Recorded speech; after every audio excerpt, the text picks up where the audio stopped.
G'day, and welcome back to Pattaya Down Under. G'day, everyone. Welcome back to episode 5. Yes. So we've listened back to our previous episodes and realised we've muddled up the episode numbers because... Well, we've corrected it now because the first episode, which we thought was first episode, we called the pilot episode because episode 2 we forgot that we'd uploaded the pilot episode, and that's now become episode 1. We weren't going to keep episode 1, that's why, that's but right, yeah. We did. So it's officially episode 5. This is episode 5, including the pilot of Pattaya Down Under. Yes. So welcome. I'm your host, Ada. I'm Steve-O. And today we're just going to discuss a few do's and don'ts, and maybe I guess do's, don'ts, and tips. Handy tips when you're travelling to Pattaya.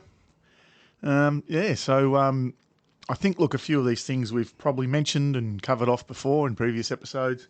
I have noticed, listening back, we probably do get a bit repetitive. But also... But we add, sometimes we repeat things because we're adding to that comment that we made last time. We want to expand on it. And because we don't stick to the script and we go off and talk about something that... You just killed my excuse. I noticed, we have ideas for an episode and we sit down and we nut it out. This is sort of the direction we'll go. And then I listen back to the episode and go, fuck, we didn't even mention this. And I didn't even talk about that. It's like we left a massive hole in that episode. So, and that's because we had all these ideas and we've just been, just blurting them out sometimes. We'll come up with an idea and we go with a plan and then we go off track because... Yeah, we are just a couple of guys in front of a microphone. We don't want to forget. We don't want to forget something, so we just quickly throw it in before you forget. At our age, that happens a lot. Yeah. And if you're at our age, you'll know exactly what I'm talking about. Yeah, so all the more reason for you guys... We know you're out there. We know you're listening. But all the more reason for you guys to send us an email with any questions, stories, opinions, whether they're the same as ours or not. Like I said, you've heard me say it before, I'm very open-minded with opinions because everyone's experience there is very different. I've had different experiences there to people who have lived there for 20 years, I've heard them talk about things and I'm like, no, that's never happened to me, or I've never experienced that. Well, for me, it was this way. So everyone's experience is different. And with a place like that, it's no surprise. Yeah, that's right. So guys... Pattaya down under at gmail.com. So don't be afraid. Send us something through. And we're happy to, read out one of your stories and give you all the credit for it. That's the idea, because I've said it before, we can only go so far in this series with all this advice and tips and opinions and stories. It's going to stop somewhere, and we want to keep going. We want to, give to the people. well, we are, as we said a few times, we are going back in April or April, May, and we're going to obviously have some new experiences, and we're actually going to go out of our way and do some stuff we haven't done before because I think it's important to not stay with the traditional visits that we do and start to expand our understanding of different parts of Thailand. I want to check out. I know. Oh, look, I've been to one before. I went on a date, I guess you could say, to a beach club. And beach club, anybody who's travelled to Bali, or even I guess beach clubs anywhere in the world, usually big. They're banging. They're full of people are packed, and so music and everyone's dancing, and it's really good, and a lot of sexy girls and all that. A lot of sexy girls at beach clubs and that. And this one I went to in Pattaya, it was years ago though. It was the year you came with your boys. Yeah. It was dead. There was no one there. But I believe they're actually starting to take off. So that's one thing we'll give it a crack. I've checked a few spots to go. We'll check the beach clubs out. We'll come back and report that to you, see what that's like. But that's right. Yeah, this time I think we're going to venture out a bit more. Yeah. You'll be getting your motorbike license, I believe, when we go over there. Yeah, I'm getting my learner's permit. But your Thai license, is that still your plan? Yes. So it's, I think I'll have to clarify, but it's around about 5,500 baht, and it's a 2-year license. Yep. And it includes a motorbike and car license. Yeah. For driving in Pattaya and riding in Pattaya. What's 5,000 baht? Was it 5,500 baht? Which is, I don't know what's in our money. What's that? grab my calculator out. $280. It's close to this. If I remember correctly, when I calculated last time, it was close to the $300 mark. So if it's 5,000 divided by about 25, so $220. Yeah, right. yeah. So Look, that allows me to hire a bike, hire a car, do whatever I want, and not think about getting pulled over and paying a fine and go through the whole rigmarole. If you sort of look at it and that you go another 3 times in the next 2 years, you're looking at $50-something. Which I intend to go again. Yeah, I intend to go again. So I'll get it. I'll send her another message saying how much time frame do I need before I apply for it and when can I have it. Yeah. So if it takes a month before I go, I'll do it. So no, you'll have to do it. I honestly think it's just a matter of... she still has to apply for you. I think. Okay, yeah. So I think I just need to find out what time frame she is. So when I get there, I can just go for it. Yeah. Might just be an afternoon or something. Check that out. Yeah. So she's actually on line. And she's got a lot of photos of guys there with 2 licenses and they're all smiling. So she pops up on my line all the time. Yeah. So look, if I can do that, that'd be great. I'll be able to ride there. I might give her a plug, actually. What's it called? I think it's Nan's Expat Services or something? Yeah. Go onto line and you'll see it straight away. She does everything. She can help you with all sorts of stuff. And she look, and I'm only going by the posts online. Nan Expat Services with a star at the front. It is. Yeah. And look, there seem to be a lot of happy customers, so I think she's pretty good at what she does. Yeah. And she provides, like I said, she does visas, tourist visas or whatever visas, visa extensions and everything she does. So if you can't find it online, drop us an email. We'll be happy to send you a link online to show you what you should be looking for and what the spelling is, and even her line address, and you'll be able to connect with her. And she'll connect with anyone if whatever service you need. A lot of happy customers online, I can tell you that now. Yeah, she seems... I haven't dealt with her yet. You have, obviously... I've just chatted with her just to talk about this, and she's very helpful. So, and I guess talking about that and, engaging with people over there and some of the experiences that you're going to get, I guess today's episode, we're going to go through a few things... do's and don'ts. Do's and don'ts, do's and don'ts. I guess they're do's and don'ts, but they're also tips as well. Now, disclaimer: a lot of these don'ts, I do, or I've done, and a lot of the do's, I don't. So, but that you know what that comes with experience. If you follow these do's and don'ts and you want to bend them a bit, you'll go through the experience yourself. But at least if you know with information that you'll get from us that this is why we're saying do or don't, and then you can play with that how you please when you get there. Yeah. Now, believe it or not, I actually did research this. Mm-hmm. I watched a few videos and went online, and I did the right thing. So this episode may sound a bit more scripted than the others, but probably won't end up that way.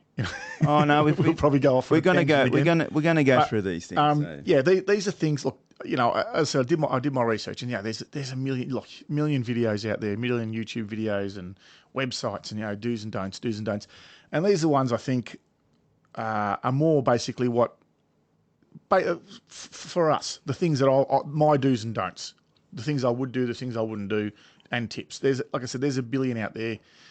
We could make this podcast 2 hours long, but we'll just And the first one on your list. Yep. And we've discussed this before that we've in the past we've gone into Pattaya and we've gone to one of those telephone stores and tried to get a SIM card or whatever. But I think one thing that you heard from someone else is that at the airport, there's a place, and I think that's what we should do next time we go. Yeah. We should go there and see if that's a lot easier. So this is our first do and first do/tip, I guess, is when you get there, get yourself a Thai SIM card. It is just, most bars, I reckon all bars. I've even been on the beach and you get Wi-Fi. So, you can take your phone with your own phone plan from your country over there and use the global roaming.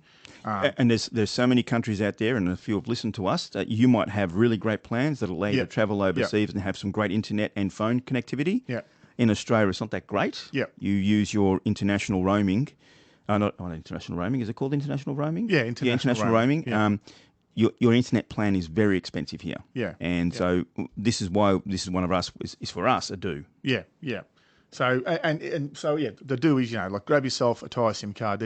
There's a couple of advantages. One is what we've just discussed there. The rates are like it's very cheap, very cheap. I can't remember the rates. I've got my True app because I use True when I'm over there. Rates are very cheap, a lot cheaper than they are in Australia anyway. The other advantage also is depending on your personal status, your marital status. Keeps everything separate. You bang your Thai SIM card in when you get there, and when you get home, you fucking put it in the little dark corner of your wallet and save it for next time you go over there. Yeah. So you don't get people calling you. Turn off all your notifications for your line apps and whatnot, and all the messenger apps, whatever. But that's the other advantage, I guess, is you're not getting harassed by people you meet or anyone like that. So.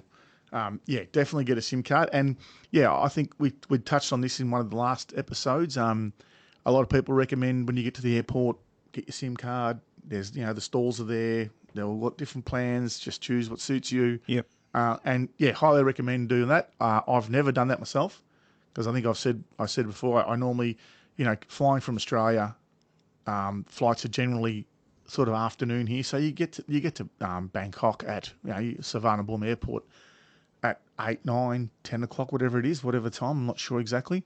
And then we've still got an hour and a half to get down to Pattaya. And you want to get there at a decent time, so you want to immerse yourself already, So I tend to just bypass all that shit and I'll worry about it the next day. And I'll go to a 7-Eleven and get the card. And that's what... This time round, though, we're spending a night in Bangkok because we go to Kanchanaburi the next day.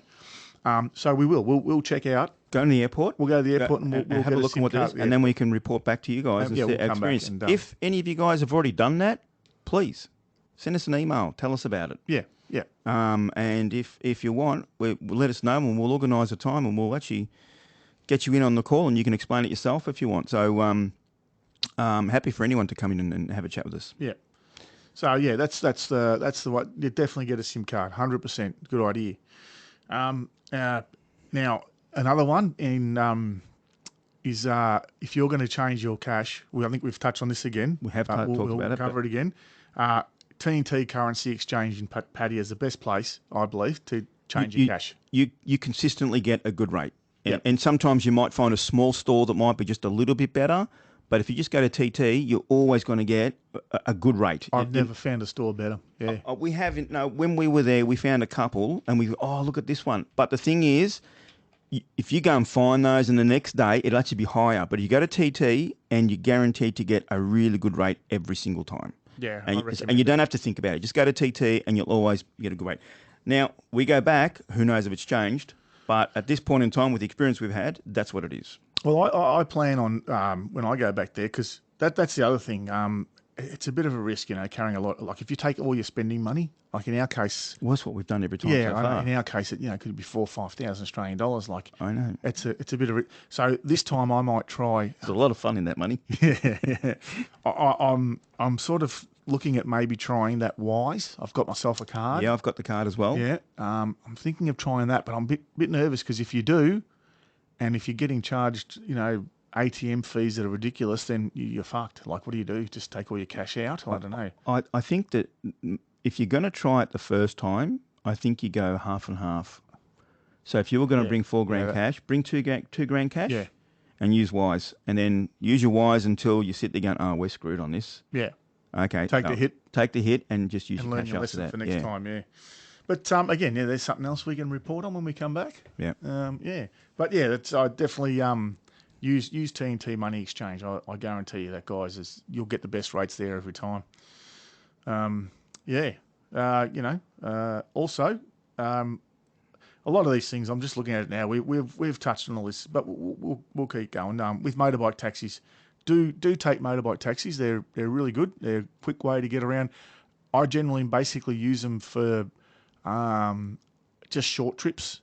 If you want to go from fucking Beach Road up to LK Metro and it's too fucking hot or you're too pissed or whatever, I'll jump on the back of motorbike taxi. But before you do, definitely negotiate a price. Yep. You shouldn't be paying any more. Ask them first how much to go here, and they'll give you a price. They're pretty. I never had a bad experience with them. No, you shouldn't pay any more than 100 baht. And when I say 100 baht, that is a longer sort of ride. That's right. 50 baht's probably, reasonable price, which is, a couple of dollars. The good thing about it is you can wait for the BART bus if you want, but you get on a motorbike taxi and there's no mucking around. They take you straight with every single possible shortcut, because once they negotiate a price, they're not gonna. There's no need for them to go the long way around because they just want to get you there as quick as possible. Yeah. Now, some people, I know, I've been on the back of a motorbike taxi with a third person. Yes, you've told that story. Yeah, that was a very uncomfortable ride. But I believe, I've heard someone say, just be careful because they'll charge you double because, instead of 50 baht, you'll get charged 100. Well, you know what? I don't care. Like, there's two people, so fair enough. But, there's something else you got to look out for. But also, we want to touch on another one that we we haven't experienced yet. We haven't tried, but I've heard a lot of these vloggers and expats talk about Bolt taxi service, like your rideshare service. They used to have Grab back when I was there, and I didn't really take off. But apparently, Bolt taxi is really good, reasonably priced. A fare from Pattaya to Jom Tiem's like 60 baht or something. So they come highly recommended to use the old Bolt taxi. So again, we'll check that out. Yeah, we'll come back and we'll report on that and give our opinion on that one. Another thing, when you're travelling over there, and this is one of those do's that I don't do. Keep going. Pack light. Yes. Don't have to fucking take your whole wardrobe like I do. I take jeans. Like, what the fuck? I never wear jeans, but I take a pair of jeans, just in case. But the thing is we went one time and wearing jeans would have been a great idea, but you're already out in your shorts. You're not going to go back to the hotel, put your jeans on and come back again. Because once you sit there and you sit there going, all right, well, we're not going in there. That's right, yeah. But in saying that, this time we are going to take... we do plan it. Yes, one night we're going to plan it and actually go there and say, right, we're dressed correctly, let's go. But when we arrive in Bangkok, I want to go to that place... Sky Bar. Anyway, it's the place where they filmed one of the hangover scenes. Oh, yeah. Where the helicopter comes up and grabs yeah. Mr. Chow. That place there, Sirocco. I think Sirocco's the restaurant. Anyway. We'll go there. You need to wear pants apparently to get there. But they've got a rooftop bar there I'd like to go see. Neat casual with nice pants. Yeah, so we will be bringing long pants. But yeah, for a 2-week stay, realistically, if you bring, let's say 6... Now, this is another thing I've noticed, like Aussies dress differently compared to English guys, dress differently compared to American guys. And European guys. Compared to European guys, Yeah. I think that, I believe that comes from the weather. Like in Australia, we have hotter weather. It's fucking 38 degrees today. Yeah, it's actually 30 fucking hot. Degrees Celsius, mind you, people, not Fahrenheit. Yeah, and I've also recently learnt that people who have come from warm climates as well, similar to ours, this is apparently a different kind of heat. It's our 35 degrees is hotter than their 35 degrees. So it does get hot here. Well, and we have a thinner ozone layer, remember? Yeah. So Australian culture, as soon as the hot weather hits... Yeah, we're in shorts and thongs and shirt and that's it. Flip-flops. Oh, well, okay, we've got to cater for an international audience. Yes, some countries call them flip-flops. Flip-flops, we call them thongs, but, flip-flops, shorts and singlet or tank top or... Just a shirt. Or a T-shirt. Yeah. And that's how we dress. So which is exactly how we're dressed right now. Exactly how we're dressed right now. So my advice is pretty much based on Australian culture here. So, you're there for 14 days. You don't need any more than 5 or 6 pairs of shorts. And we were there for 10 days on one of our trips, and I bought clothes for 5 days, and we went to the laundry. Yeah. Put the clothes in for a wash. Next day service. Next day you get all your shorts, shirts, jocks with a little pink strip on it to say that it's been done, it's been completed. And I still find to this day some of my clothes, I still find that little pink strip still in my clothes. Yeah. Because laundry, like you just go to a laundry place. $20 I think it cost me for the whole lot. That was for everybody. Yeah, it was 3 of us. Yeah. Yeah. So there you go. So let's say $7 Australian to get your laundry done. Bang, next day service. Yep. So you could go there with 5 days worth of clothes. And live for 2 weeks in clean stuff. Nice and easy. Perfect example is the first time I went there, I packed a full suitcase of clothes. The 2 guys I was with packed nothing. One had an empty suitcase because he was going to do all this shopping, he said, and the other one didn't even have a suitcase. He was going to buy a suitcase there. He had just like a little man bag, right? And I was like, my clothes and doing the laundry dressed the three of us because they wore my clothes for the first 3 days because we didn't end up going to the market, obviously, for 3 days, and we just 3 days laundry, and then they ended up buying their clothes halfway through the trip. But anyway, so yeah, just pack lightly, guys. It's leaves room for if you want to bring stuff back as well. I guess if you're the sort of person to bring, what are they called? Suitcase? No, if you want to bring souvenirs. Oh, souvenirs back. Yeah, okay. Which brings me to another thing. Now, it's one of those things that isn't really policed over there, but Thai law states you are not allowed to take any images of any kind of Buddha out of the country. So your little Buddha statues they've got in every second shop. Yeah. You're not allowed to take them out of the country. Right. The statues or the photos? Statues. Right. Yeah. So they sell them as souvenirs. Have we taken any? I have. Have you? Okay. Mum's got one. Yeah, I know. I mean, when Actually, I've been with I've you. bought some for the whole family. All little. Yeah, I didn't know. Yeah. But again, it's not something that's policed. Like it's one of those things they turn a blind eye to. Like prostitution. Yeah. That doesn't happen over there. What are you talking about? Yeah. Well, that's more of a don't. Yeah, that's more of a don't. Yeah. But do. Yeah. If they're selling it as a trinket, buy it. Don't worry about it. But that's that. And definitely use the laundry guys. They really clean. They smell nice. They use they do a great job. Really good job. Really good job. Very happy. So highly recommend doing that. That's And there's laundry shops. They'll find one in every street. Yep, pretty much. Now, one thing that you made me do when we went on our trip was to get insurance. 100%. Right. So, and we've been doing it ever since. Yep. Yeah. So that's something you really should do. I really believe it. Once you're over there, there's no coming back in a hurry. So you might as well have yourself covered. Any loss of your suitcase or anything that goes wrong, you just want that backup plan. Yeah.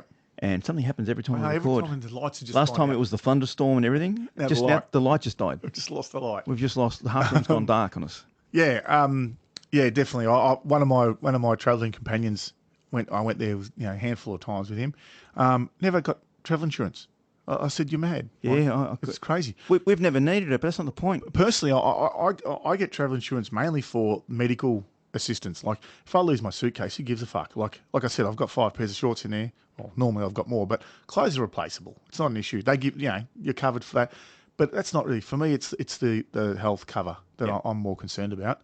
Especially riding motorbikes around there, it's that's a risk. You're taking a risk. Oh, absolutely. And if you're covered, you're covered. And saying that, if you plan on riding motorbikes over there, make sure you're licensed because your insurance doesn't cover you. Firstly, yeah. Secondly, and that goes back off what we were saying at the very start of the conversation here, and I'm going to get mine because I don't want to go around there. You'll hear stories from people that they got pulled over, they had to go to the police station, they paid a fine.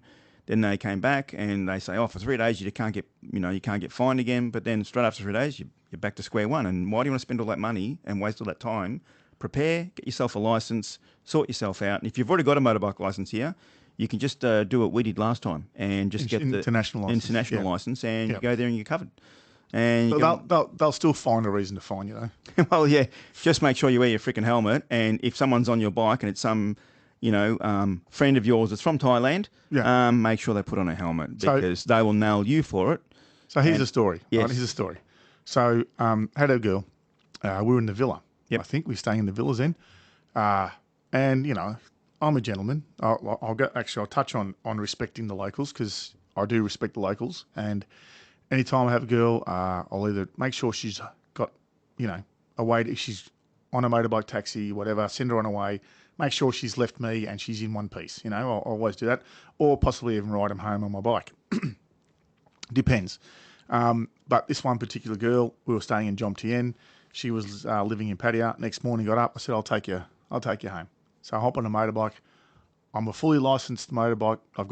I had an international license. I have a fully licensed motorbike license in Australia, which is recognised on your international license in Thailand. Got on the motorbike. Put my helmet on, handed her a helmet, and she said, no, I don't need a helmet.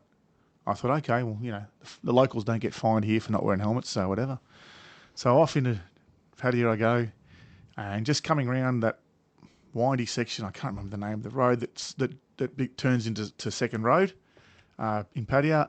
and the police pulls me over, and I'm like, oh yeah, I got my helmet, I got my license, I'm sweet. I got handed a fine because she didn't have a helmet. So I had to hand my actual Australian license to the policeman while I rode all the way to the police station near Soi 7 on Beach Road and lined up and paid my 400 baht fine. While I was there, I got talking to an English guy who was waiting in line. He was there to pay a fine because he was on a motorbike taxi. He was wearing his helmet. The motorbike taxi rider wasn't. And the English guy got the fine.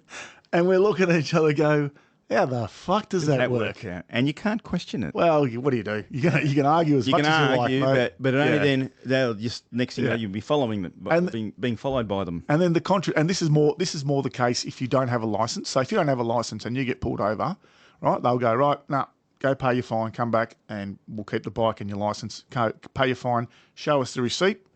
So that's what happens. If you get pulled over, you don't have a license. They will take your license, your Australian license off you, and your bike will stay there. Or can you take your bike? I think you can take your bike.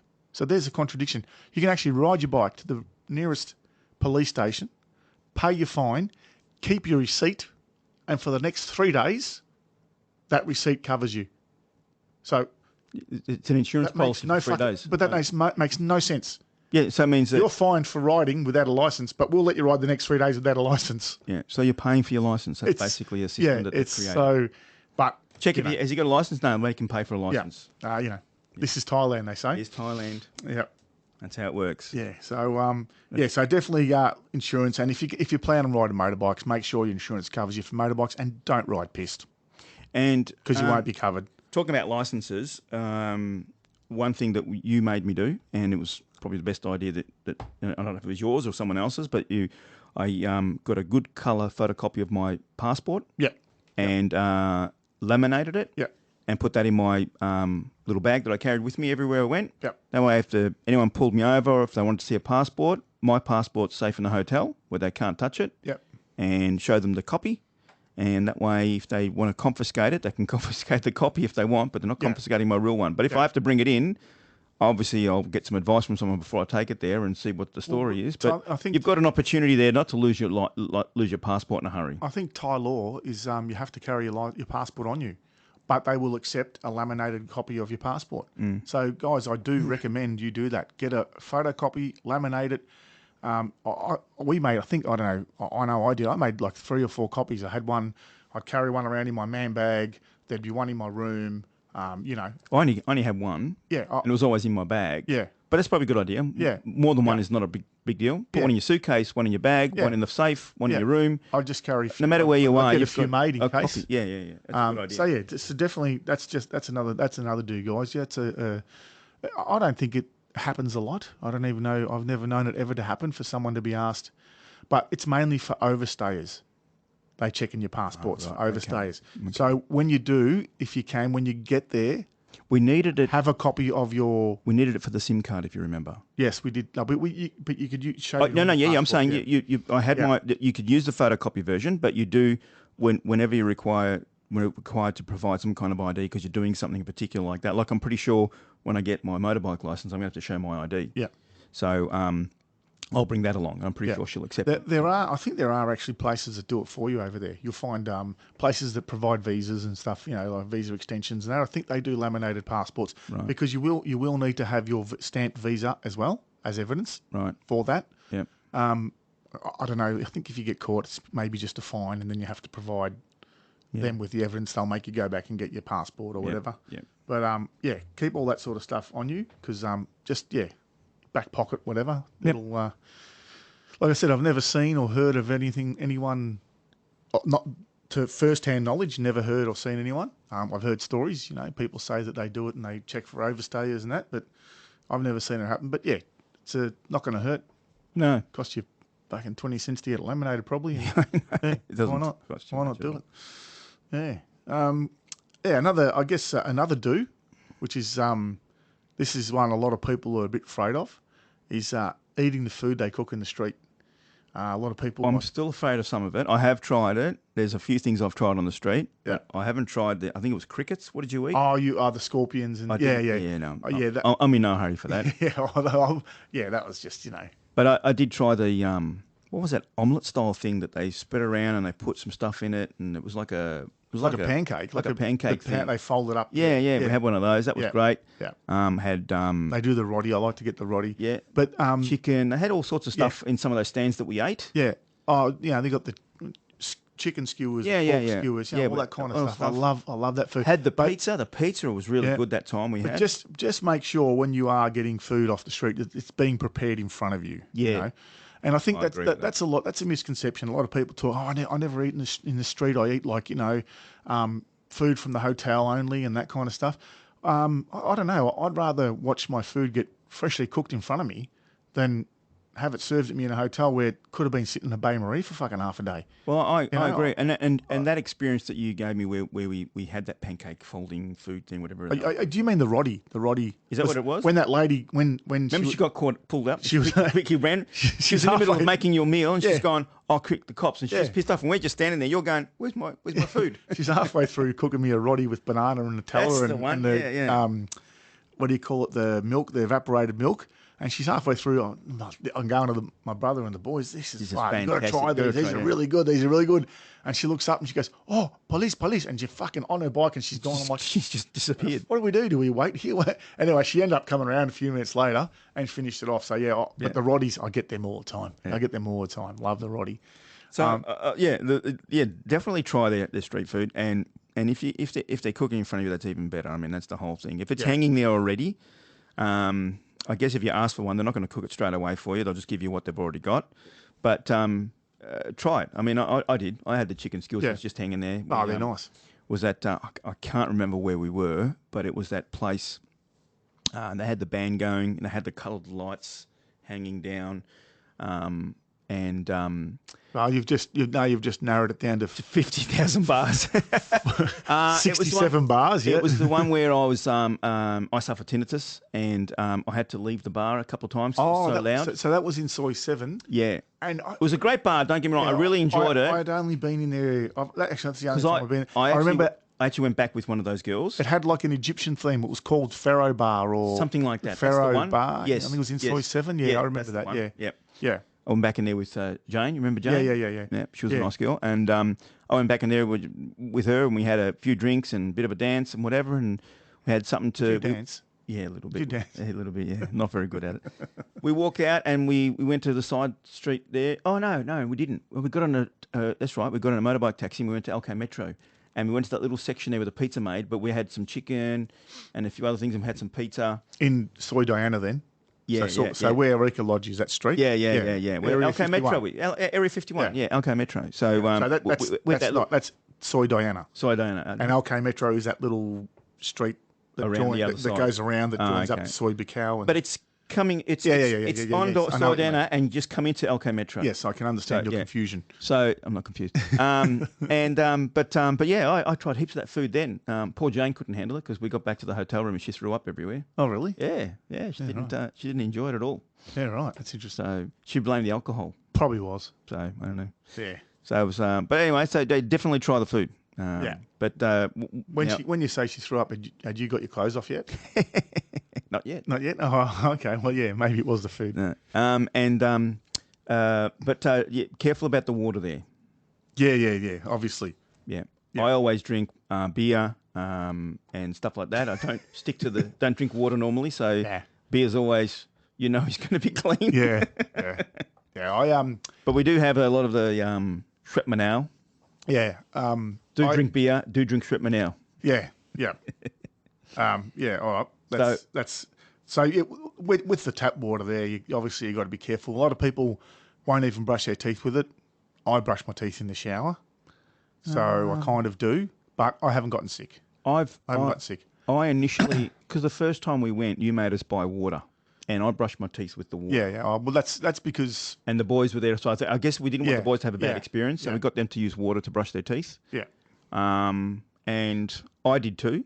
But after that, I didn't really worry too much. Yeah. The next few visits, I didn't bother. Yeah, I brushed my teeth in the shower and no problems. So, Yeah. Yeah. But so yeah, if you're drinking water, like, you can go to 7-Eleven, but depends on what sort of budget you're on. There are little stores. You might find a little tiny store somewhere, and they call them the mama and papa stores, just a little privately owned little convenience store somewhere, and they sell like big bottles, maybe for like 20 baht or something, like.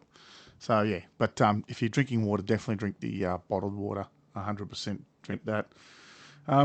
Also, going back on the bikes and the motorbike licenses and stuff, when you do go there and hire a bike or a jet ski or whatever you hire, remember last time you got me to take photos of the Always do.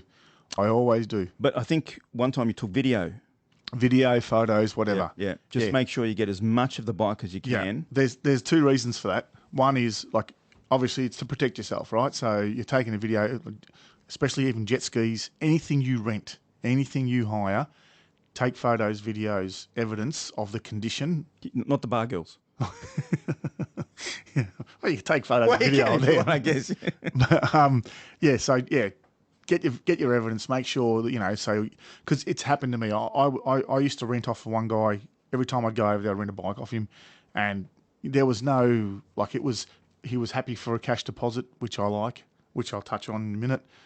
Happy with a cash deposit, and he was really good. He was always good to me. And one day I bought the bike back, and the front light was cracked. And he's like, "Oh, look." I go, "Oh," and I was like, "I don't remember. I don't remember seeing it cracked. So maybe I did. I'd done it. I don't know how, but maybe I'd done it." Because where I was parking the bike at the front of the hotel, there were these pot plants, like really big ones. And I'm like, maybe I've pulled up close. And not realise. Yeah, not realise. After 2 beers, it's like that. So I've done that, and I was like, and I paid him like 2,000 baht for a new light, and I'm like, fuck, I got robbed there, So yeah, there's a prime example. It doesn't matter how much you trust the people, but like I said, I don't remember seeing a broken light either. Because it was a good, decent crack, so I would have probably seen it at some point over the 2 weeks. But so I wasn't sure if it was like that or not. I couldn't argue because I may have done it. Yeah, I know. And having that evidence in the future. And he was a good bloke. I was a good customer. He'd recognise me every time I'd go over there. As soon as I'd walk up, he'd know who I was. So part of me says that he probably was genuine, but you just fucking don't know over there, do you? So just get video and photos of everything, guys. All that sort of stuff. And for that reason, and the second reason also, I reckon if you're doing that and they're seeing you do that, they're probably thinking, "Oh, I've got no chance of ripping this bloke off." Yeah. So they're not even going to probably try it. Yeah. It's a bit of a deterrent for them as well, I guess. Yeah, no. So the ones that don't, they'll remember you. Yeah. But if you're taking photos, you don't really. Yeah. So I need to remember him. Yeah. It works both ways. Yeah, they might. You're taking photos. They might even see a little scratch and just go, "Oh, fuck, I don't know if it was there or not." They might not even try, because as if they're going to remember every little scratch on the motorbike. Well, they don't. No, of course not. But they'll have a go. Yeah, that's right. Especially if they know you haven't taken photos. Yeah, exactly. Yeah. So definitely be careful there. And also, I mentioned cash deposits. Don't ever hand your passport over for a deposit for a motorbike, for a car, for anything. No, only again your laminated version. That's the thing that you really want to do, is make sure your passport is always secure. And handing it over to anyone, you just don't know what's going to happen next. So don't ever do that. There's a don't for you. Do not hand your passport over as a deposit, because it's a risk. Yeah, well, I will say this: they can't copy the Australian one, but in saying that, you don't want it out of your possession. You want it in your possession at all times. It's not, for me. I don't look. It's not so much about possession. It's about the power they have when they have your passport. Yeah. If it's in your possession, they've got no power. Yeah, that's right. That's right. So once they have it in their possession, they've Correct. got. You could end up paying 10,000 baht for something that you know. Yeah, so, you want your passport back? Yeah, exactly. Yeah. So be careful. Yeah. So I guess my last do on my list is keep an eye on your bill when you're in the bars. You have a choice. I touched on it in another podcast before. They put every drink you buy, they'll put a receipt in your cup, and the receipts just build up and build up and build up. I reckon the proper way to do it, which I've never done, probably never will, is to pay as you go. Is to pay every 3 or 4. Just pay your bill and start up a new tab every time. Because you can stay on top of it then. Yeah, you can stay on top of it. Bill padding does happen. I don't know for sure that I've fallen victim of it. But I've been in bars sometimes where I've just drank for hours and hours on end, and I look at the bill and go, fuck, like, how did I spend that much? Yeah, I know. Have they chucked a few extra on there? I don't know. And the thing is we all know that girl drinks are more expensive. It's a common knowledge over there for people who have been. We've touched on it many times before. So when you go and buy, and sometimes can I buy my girlfriend a drink? Yeah, sure. Well, if you don't check it, you don't know. She might have put 2 down there. Yeah. You don't know. And so if you check it afterwards, just to make sure, you sit there going, yeah, that's fine, no worries. At least you're on top of it. I think we should get in the habit of, because we went over, I don't think we ever did that. We always paid right at the very end. I've never done it, mate. Yeah. I've never done it. I've said it before. I'll never forget Area 51. Yeah. I have no idea to this day whether or not that was a legitimate build, because I know we drank a few and we did buy a couple of drinks, but we walked out, I think it was 13,000 baht we ended up paying, and I was like, holy, I didn't have enough. Yeah, yeah. And that's right, the girl paid for me, put in the extra, and I paid her back when we got back to the hotel. Yeah, right. So that's how we resolved that. But yeah, because if you don't have the right money, look, they'll let you go duck down to an ATM or something. That night they were dubious of me. Yeah, I don't know why. You're a shifty looking bloke, though. No, because you already stormed out, and they thought these guys are trying to stooge us. No, really? Don't you remember that night? I remember that night. I don't remember. You stormed out, and I'm sitting there going, oh, fuck. And so I paid it, but then, what was her name? Tay. Tay put in... Normally they'd go... 2,000 or 3,000 baht she put in, that's just strange to get it to that point. That place there, I know there's an ATM across the road at the Family Mart. They'd normally send a girl out with you to go to the ATM. I said, can I go back and get some money from the hotel? And they said, no. I said, well, what am I going to do? You have to pay.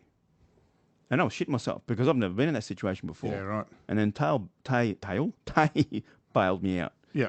And then I gave her the money when we got back to the hotel. Yeah. So that was fine. It worked out. But Jesus Christ, just be careful. Oh, well, there you go, people. Yeah. There's a story for you. Yeah, just be careful. Yeah. How she came with it was another story. Yeah. We played that dice game. Oh, that's right. Yeah. I know what's it called? Jackpot. Jackpot. Yep. Yeah, I think I told the story last time, didn't I? The old jackpot. Yeah. Yeah. There's one I haven't got written here, and that's just it's probably a don't. Is don't play Connect 4. Don't play Connect 4. Don't play Connect 4 and start betting drinks. Yeah. It's the oldest hustle in the world, and most blokes, including myself, get sucked in. And what they'll do, and they did this to me, I played with one girl, and she won one, I won one, and was kind of a bit of a tit for tat. And then I won a couple in a row.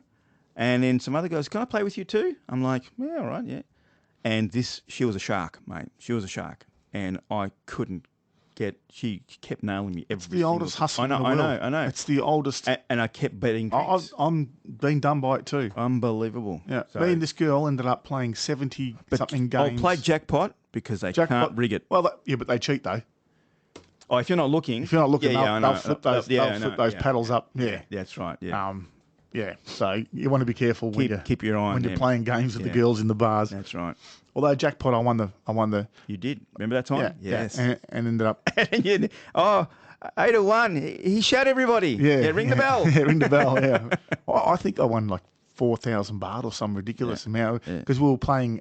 For those of you who don't know Jackpot, it's a dice game. It's like a box.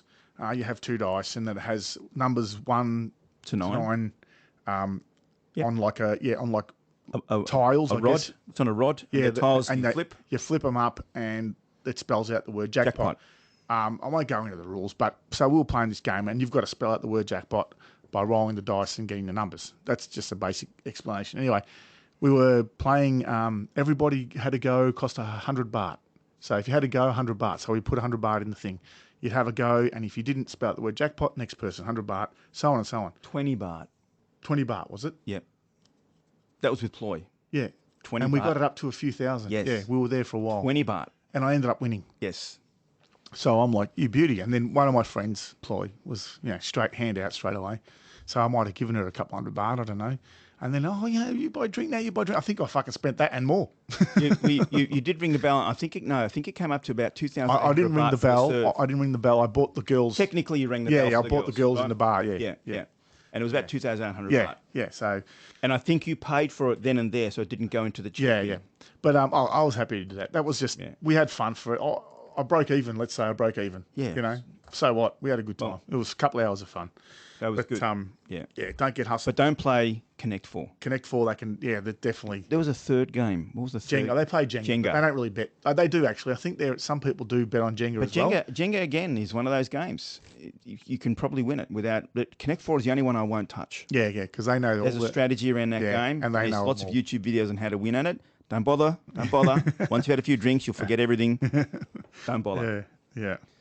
But anyway, so there's a don't. There's a don't. That leads us into some of the don'ts. Now, we're sort of halfway through, I guess, or actually we're 45 minutes already. We'll probably go through these pretty quickly. But halfway through, You already mentioned ping pong, not to go to those shows. So these are but again, these do's and don'ts. We're not covering everything. These are just things that I think will make for an easy trip to Pattaya for a couple of weeks. All the other do's and don'ts you can have a look at yourself. They're not really that relevant, I don't think.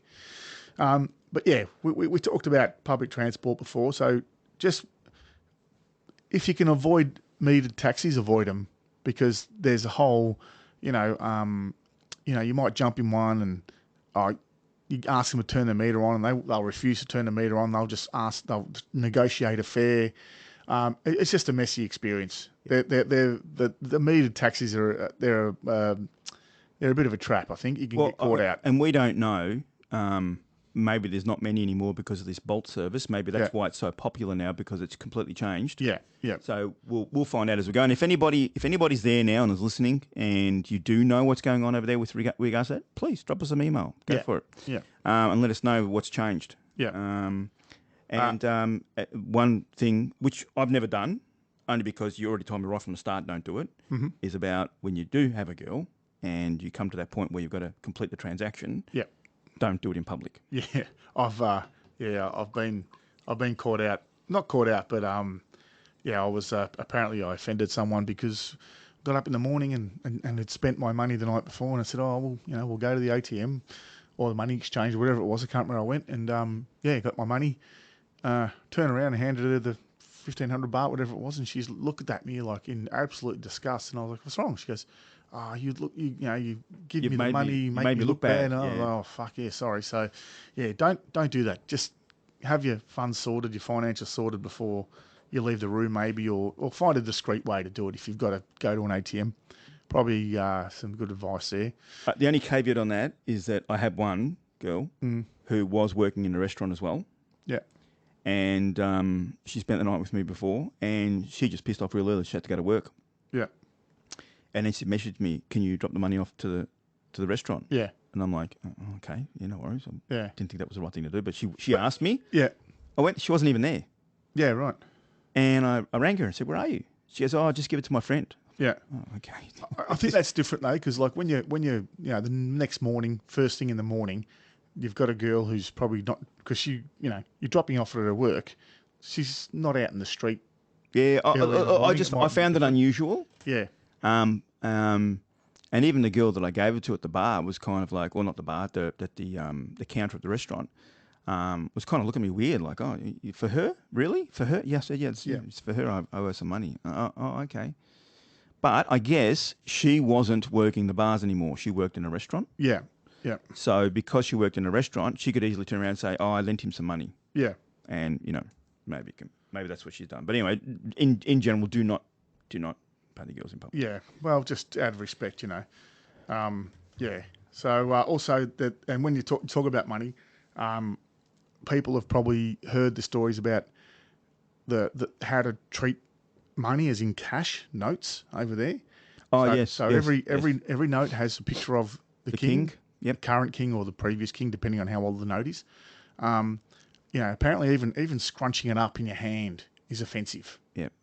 If you drop your money, do not stand on it if the wind's blowing to keep it in your close vicinity. This is one I learnt that the very first time I went to Thailand back in 1998, I think it was 97, 98, whatever it was. with the ex-wife. That was one of the things, I read it, because back then we didn't have the internet. So I read in the Lonely Planet book, and, the money, and I was like, yeah, no worries. Fast forward fucking probably 4 or 5 years ago, or before COVID, one time I was there, I've dropped a 100 art note, and I've almost about to step on it. And if it wasn't for a friend of ours there and went, no, and stopped me, I would have stepped on it to stop it. And it's not just the Thai people there, that your friends that are telling you because they don't want you to get in trouble. It's them too. They don't want you to do it. Yeah, of course. They don't want you to step on the king's face. Of course. So and like maybe the new king. I don't know. If you throw money at people, all that kind of stuff, do not do that. Do not show the respect, and you'll be respected in return. Yeah. So definitely be careful of the Thai money, and if that's the thing, that the whole standing on the money, like.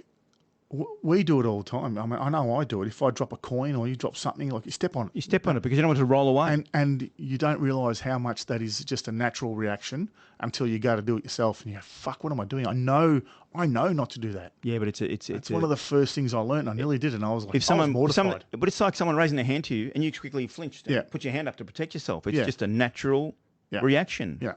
And speaking of putting your hand up to flinch, another thing, if you're calling somebody over and you're motioning to them come over, do not use the old Western style hand with your fingers pointing upwards and wave them over with your fingers pointing upwards. You haven't told me this one. What's this mean? That's offensive. When in Thailand, say you have your palm down and with your fingers. Oh, the other way. Motion Actually, that I've seen a few Chinese cultures do that. They all do that. Asian cultures do that. Yeah, they all do that. They do this If you want to call someone over, I've seen that many fingers times. pointing down. In many movies too. If you watch movies, you'll see them do that. Yeah. Why is that? It's just a cultural thing. Is it offensive though? It's offensive. Yeah, I don't know what's offensive about it. Okay, but we should ask then. Maybe that's one we should ask. Yeah, maybe it means something else. Yeah. Okay. Yeah. Careful of that. And next, this is a pretty important one. This is just as important as the money because it revolves around the royal family in Thailand. Because the Thais are very, very dedicated to the royal family and the king. There's good reason for that. Yeah, don't ever speak ill of the royal family, not even in jest. Don't even joke about it. There is an actual law. It is called Les Majestés or something, and it is a criminal offence in Thailand to badmouth the king. Yeah, badmouth the royal family, anyone. Oh yeah, okay. Yeah, just not even for a joke. Don't laugh at any pictures of the kings or previous kings. Just be respectful. Definitely be respectful because that shit, they're pretty serious about that. Yep. They're fanning, and you're in their country, so correct. Do the right thing. Another thing also, vaping. Vaping is illegal over there, so don't bring your vapes, guys. Is it? Yep, vaping's illegal. Cigarette smoking and shisha is legal? Shisha's I'm not sure about shisha, yeah. It's a grey area. I remember when we went. Because they banned them for a while. Yeah, and when the junta took over the government, they banned, for some reason, I don't know why, but shishas were banned. Now they're making their way back. I guess it's one of those laws that is enforced but not policed. Yeah, okay. When we were there, you could say, "Where's shisha?" Yeah, no worries. And it'd be all over the place. But they were still a bit weird about it, I think. I felt that because when I first started going there, mate, it was just, we're everywhere. Anywhere and everywhere. But now I think they're only in certain spots. Right, okay. So there's still a bit. I didn't find that. I thought, with my experience there, I'm not going to say it was everywhere, but if I wanted one, they'd get one for me. But you notice we only really had them in the complexes, the beer complexes, like the big, like Soy Made in Thailand, and the one down the end near Soy 3. And I agree with you on that because most of the time when we go to those places, it's a nice, relaxing sitting area. Yeah. When you go to a normal bar, it's not really relaxing. Yeah. Also, here's a new one. It's just come to mind. Apparently, I heard the other day one of the vloggers mention that sunscreen is illegal. Sunscreen is illegal? Sunscreen's illegal. Why? And it can carry a fine of, I can't remember. I'm just going to throw a number out here just to show you how ridiculous it is. Something could be like 50,000 baht fine or something like that. So if you put it on in your hotel room before you leave, well, they won't know. They won't know. No. But how are you going to get into the country? Because not that they'll pick you up at customs. No one does. I reckon if you put in your toiletries bag, they in your won't. Suitcase, they won't know. But apparently the is it the health minister or someone over there they reckon that the chemicals in this is ridiculous.